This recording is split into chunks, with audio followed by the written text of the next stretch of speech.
12 साल की उम्र में जो इन सारे झंडों पे तैनात हैं, एक बालक के रूप में छत्रपति शिवाजी महाराज ने संकल्प लिया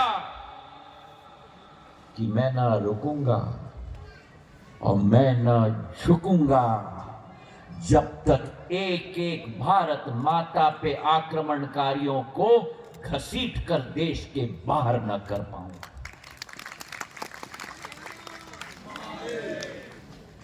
वो नारा लगता है तो जुबाने जंग के आधार पे होना चाहिए, हर हर महादेव, छत्रपति शिवाजी महाराज की जय। एक सौगंध खाई अपनी माता जीजाबाई के लक्षण के आधार पर। जो दूध पिलाया गया शिवाजी महाराज को, वो मां भारती के संरक्षण के लिए सौगंध वाला दूध पिलाया गया था। और 12 साल की उम्र में अपने क्षेत्र में, अपने तालुका में, अपने संपूर्ण राज्य क्षेत्र में एक न्याय का वातावरण तैनात करने का सौगंध लिया था।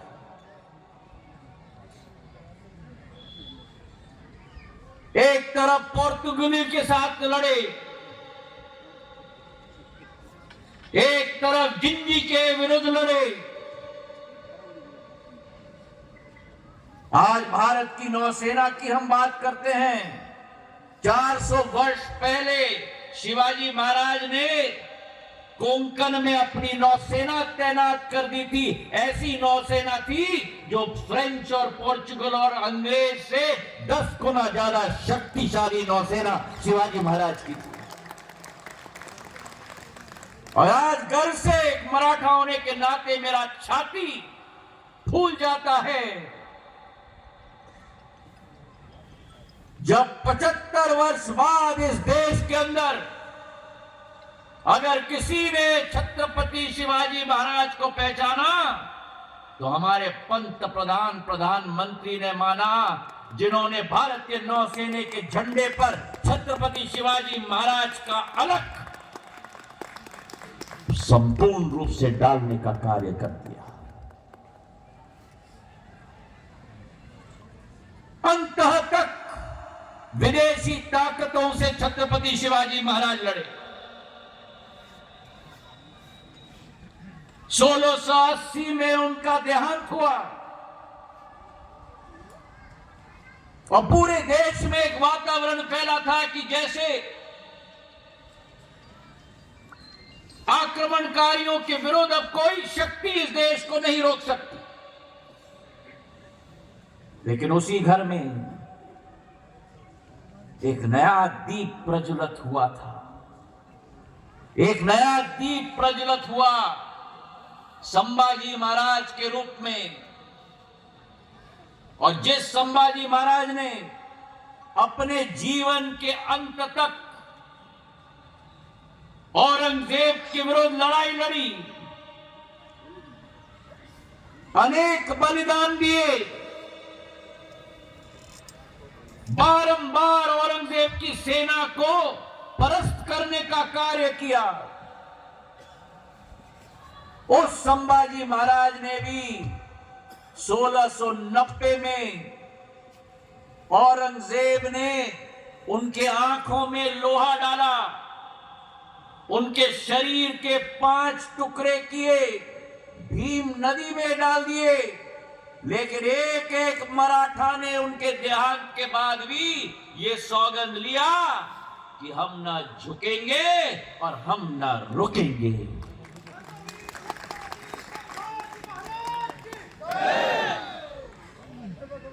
संभाजी महाराज के बाद एक और वीर सुरमा मराठा समाज का उभरा, बाजीराव पेशवा के रूप में। और बाजीराव पेशवा वे पेशवे थे जिन्होंने अपने जीवन में एक भी लड़ाई कभी नहीं हारी। अजात शत्रु थे, पूर्ण रूप से एक ज्वालामुखी की तड़प के आधार पर भारत के राष्ट्र पटल पर उजागर हुए। अंतः तक उन्होंने आक्रमणकारी और देश के दुश्मनों के विरुद्ध लड़ाई लड़ी और जब उनका देहांत हुआ 1740 में, उस समय मराठा सरदारों ने अपने हाथ में वो बीड़ा उठाई कि भारत माता की रक्षा करनी होगी तो मराठा जी जान लगाएगा।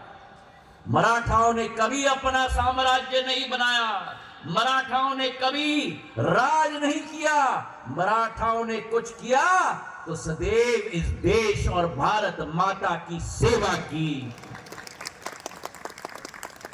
और उस जमाने में एक छोटा सा परिवार, सातारा जिले का एक छोटा सा गांव, उस गांव का नाम कनेरखेड़।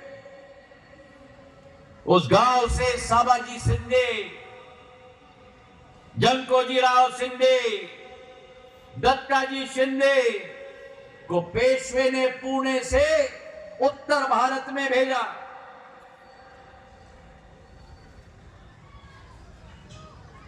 बादल छट रहे हैं, सूर्य निकल रहा है।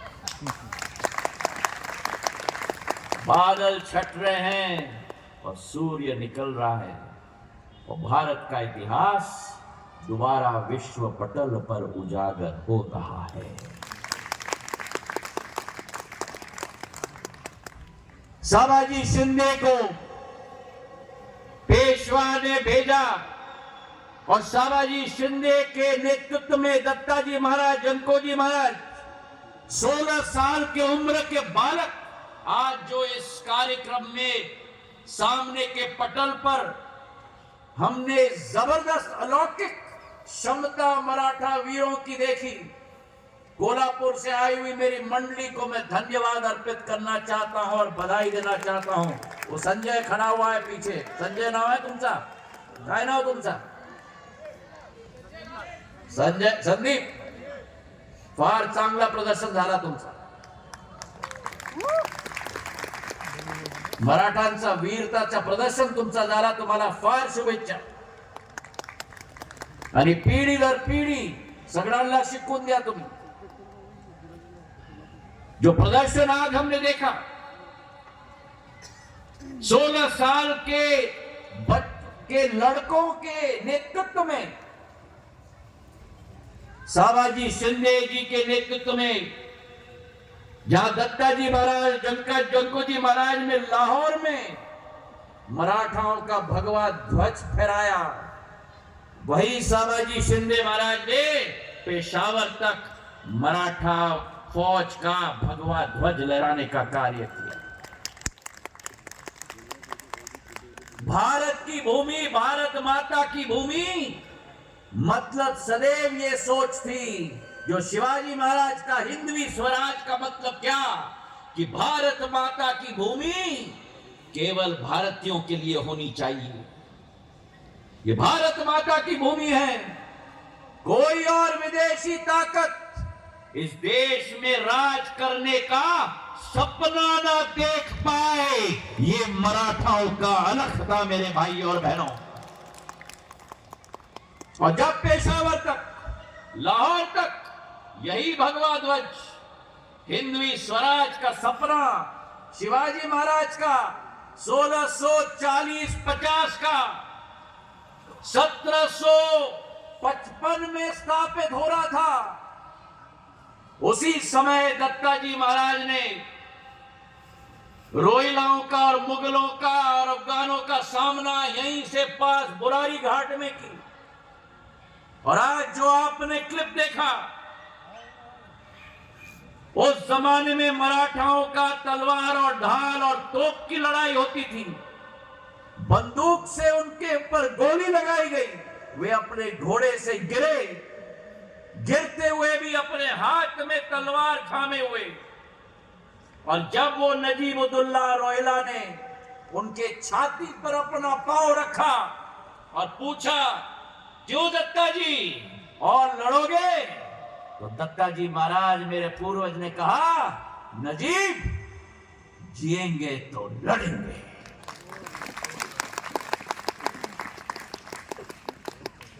उनके सिर को उनके धड़ से अलग किया गया।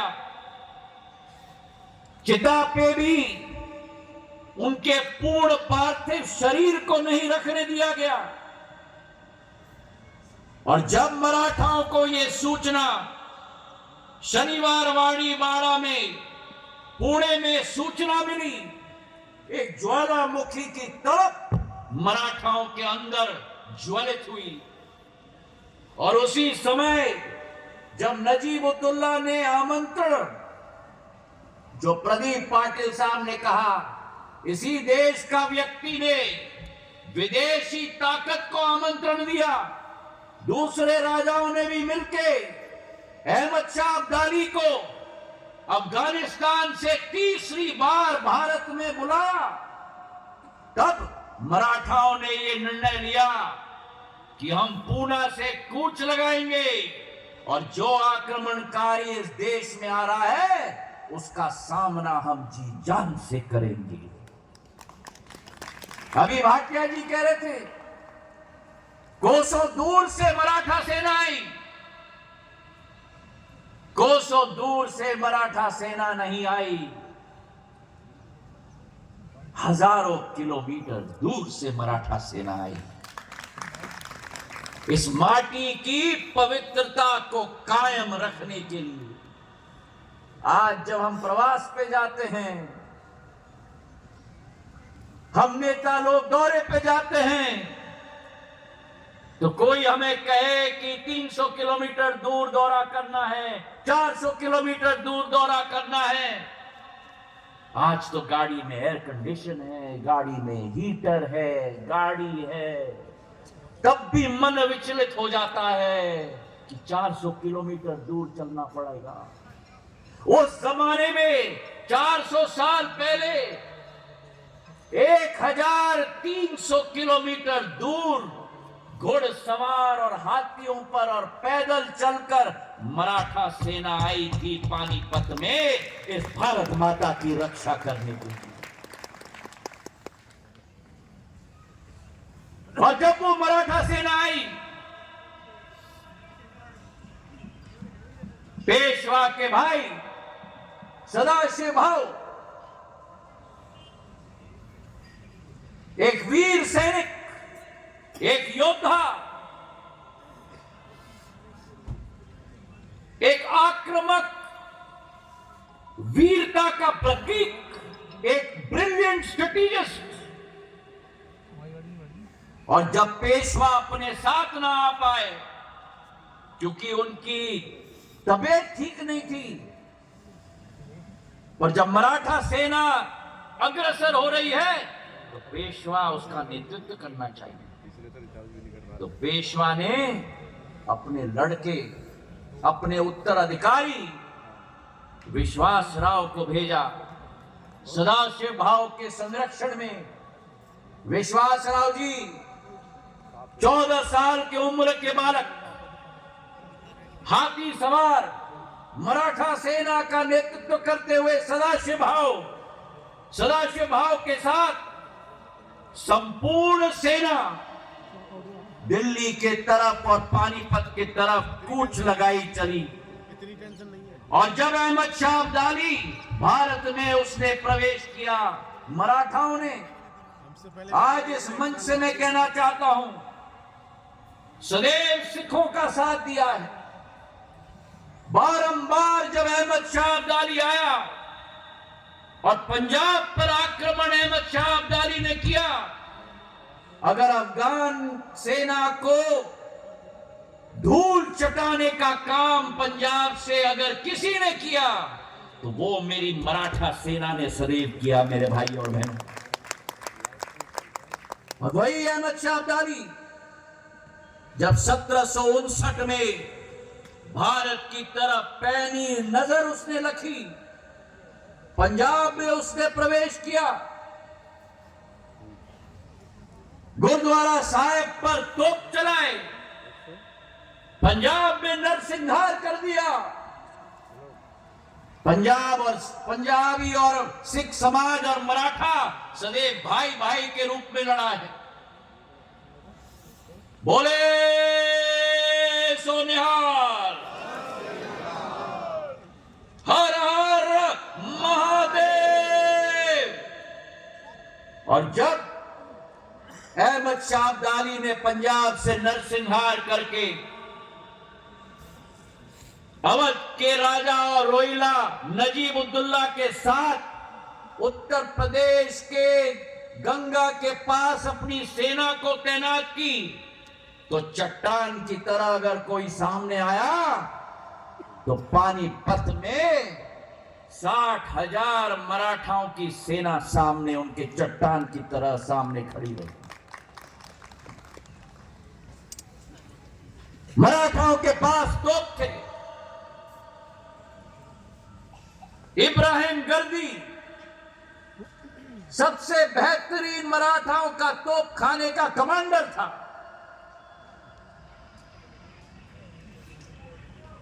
और आप भी जानते हो और हम भी जानते हो कि सेना अगर निकलती है तो सेना की फौज की बल अपने बाजुओं के आधार पर नहीं, अपने तोप खाने के आधार पर नहीं, पर अपने पेट के आधार पे होती है।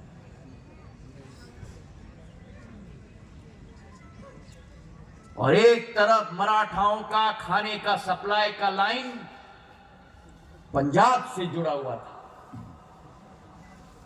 उस पान खाने का सप्लाई का लाइन अहमद शाह अब्दाली ने काट दिया। दूसरे तरफ मराठाओं का खाने का सप्लाई का लाइन दिल्ली से था, पर हम अग्रसर होकर पानीपत तक पहुंच चुके थे।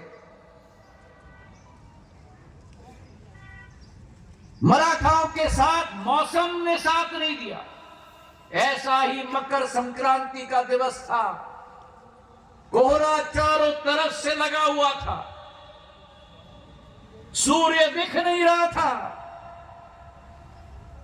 मराठाओं को 50 डिग्री तापमान में लड़ाई लड़ने की आदत थी। इस मौसम में मराठाओं ने कभी भी लड़ाई नहीं लड़ी थी, लेकिन फिर भी जो मराठा फौज 60,000 की थी और मराठा फौज के साथ हर बार श्रद्धालु निकलते थे। क्यों? क्योंकि काशी का दर्शन, गंगा का दर्शन मराठा समाज के लिए भगवान का दर्शन होता था। तो 60,000 फौज आई थी, लेकिन फौज के साथ 1 लाख महिला और बच्चे श्रद्धालु आए थे। तो फौज की 2 जिम्मेदारी, महिला और बच्चों की रक्षा भी करना, अहमद शाह अब्दाली के साथ लड़ाई भी लड़ना और भारत माता की रक्षा भी करना। और पानीपत की गढ़ी से तब सदाशिव भाव ने निर्णय लिया कि अब हम हर हर महादेव के नारे को लेकर उस आक्रमणकारी को ध्वस्त करने का निर्णय लेते हैं। और मकर संक्रांति का दिवस चुना गया, जो हिंदू धर्म के लिए पवित्र दिवस होता है। और उसी दिन हर हर महादेव के नारे के साथ ये पूर्ण पानीपत से बुरारी का संघर्ष का मैदान और लहू का मैदान बन चुका। सामने से सदाशिव भाव ने आक्रमण किया, दाएं और बाएं से सिंधिया परिवार के 16 वंशज, 1 नहीं 2 नहीं 16 वंशजों ने दाएं से आक्रमण किया, बाएं से इब्राहिम गर्दी के तोपखाने का इस्तेमाल किया गया और अफगानों में अफरा तफरी मच गई। 8,000 अफगानों को 3 घंटे के अंदर पूर्ण रूप से समाप्त करने का कार्य मराठा सेना ने किया। यह लग रहा था कि विजय हमारे हाथों में है, लेकिन उस समय पराजय को देखते देखते अहमद शाह अब्दाली ने अपने टेंट से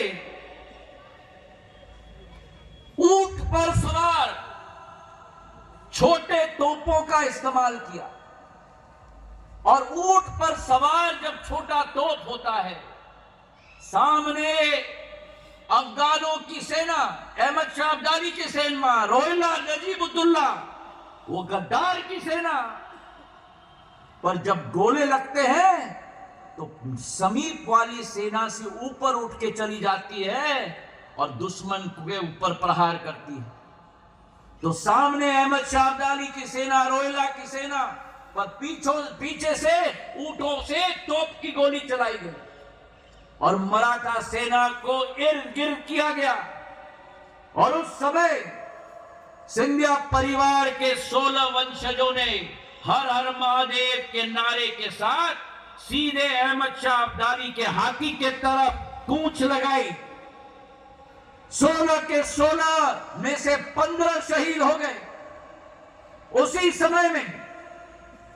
और उसी समय में एक गोला से जो हाथी पर सवार पेशवा का उत्तराधिकारी विश्वासराव महाराज, उनके सिर पर कनपट्टी पर गोली लगी और हाथी से वे गिर गए।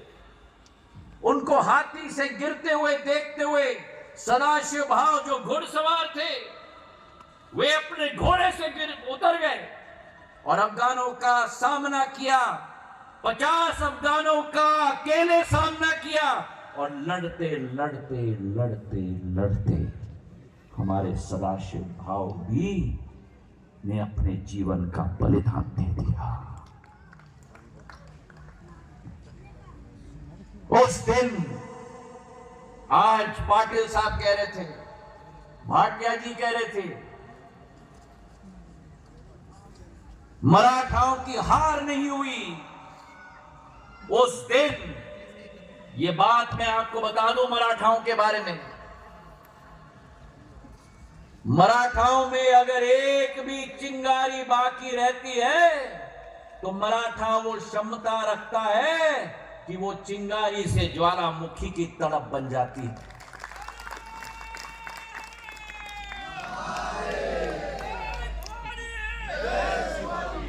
अहमद शाह अब्दाली ने सोचा कि उसने विजय प्राप्त कर दी, पर अहमद शाह अब्दाली भूल गया कि उस वीर भूमि पर अब भी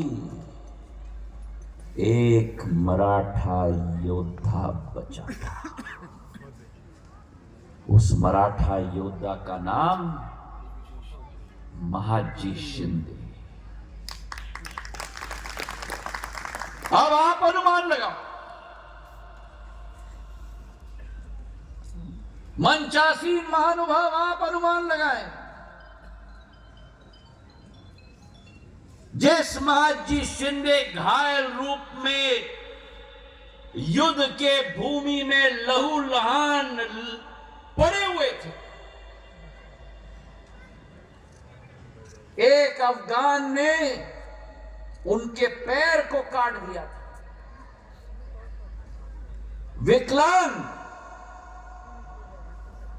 विकलांग के रूप में एक टांग के साथ 14 जनवरी 1761 पे संपूर्ण मराठा साम्राज्य नष्ट हो गया।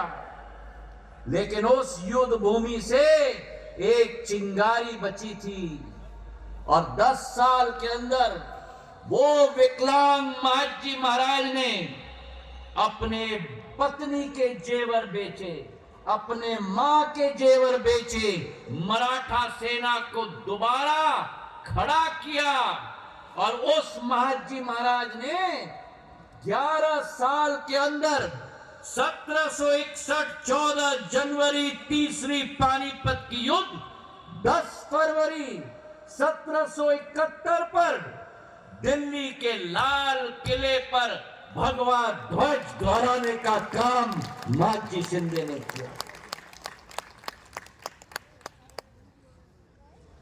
और केवल भारत माता का संरक्षण नहीं, भारत माता की रक्षा नहीं। माजी शिंदे के समय में, अभी पाटिल साहब कह रहे थे, अटक से कटक। कहना बड़ा आसान है, 11 साल में करके दिखाना असंभव है। असंभव को संभव कराने का काम मेरे पूर्वज महाजी महाराज ने किया था। अटक पाकिस्तान से कटक उड़ीसा, गुजरात के भरूच से उत्तर प्रदेश के प्रयागराज तक मराठा साम्राज्य दोबारा स्थापित किया और दिल्ली के लाल किले पर झंडा फहराया। और मराठा साम्राज्य 1771 से 1803 तक दिल्ली के लाल किले पर राज करता था। पूरे देश की विकास और प्रगति उन्होंने देखी। आज दिल्ली में जितने कनाल हैं, दिल्ली में जितने सुएज के डक्ट्स हैं, दिल्ली में पानी के स्रोत जो हैं यमुना से, वो सारे के सारे महाजी महाराज के समय में स्थापित किए हुए। ये सोच विचारधारा उनकी, और ये सोच और विचारधारा, और वो जानते थे कि मुगल का समय समाप्त, अफगान का समय समाप्त, लेकिन वो जानते थे कि अंग्रेज आ रहा है। और इसलिए उन्होंने जो सेना स्थापित की भारत के अंदर, वो मराठाओं की सेना अकेले नहीं थी, मराठा सेना नहीं थी। वो नाम उन्होंने दिया फौज ए हिंद। हिंदुस्तान का एक एक व्यक्ति उस सेना में था। जाट उस सेना में था, गुर्जर उस सेना में था, हमारा आदिवासी उस सेना में था, कुछ राजपूत उस सेना में थे। एक ही मोती के माले में पिरोने का कार्य उस समय में महाजी महाराज ने किया था। हम लोग आज गठबंधन की बात करते हैं, भारत का एक गठबंधन बनाने का कार्य का सपना को क्रियान्वयन महाजी महाराज ने उस समय में किया था। विदेशी ताकतों के विरुद्ध और धार्मिक स्थलों की भी दोबारा स्थापना। इल्तुतमिश ने जब सोमनाथ मंदिर गुजरात में ध्वस्त कर दिया, सोमनाथ मंदिर के द्वार लाहौर में गए, महाजी महाराज ने लाहौर में मराठाओं का झंडा लाकर गाड़ कर सोमनाथ मंदिर के द्वार वापस हिंदुस्तान लाने का कार्य।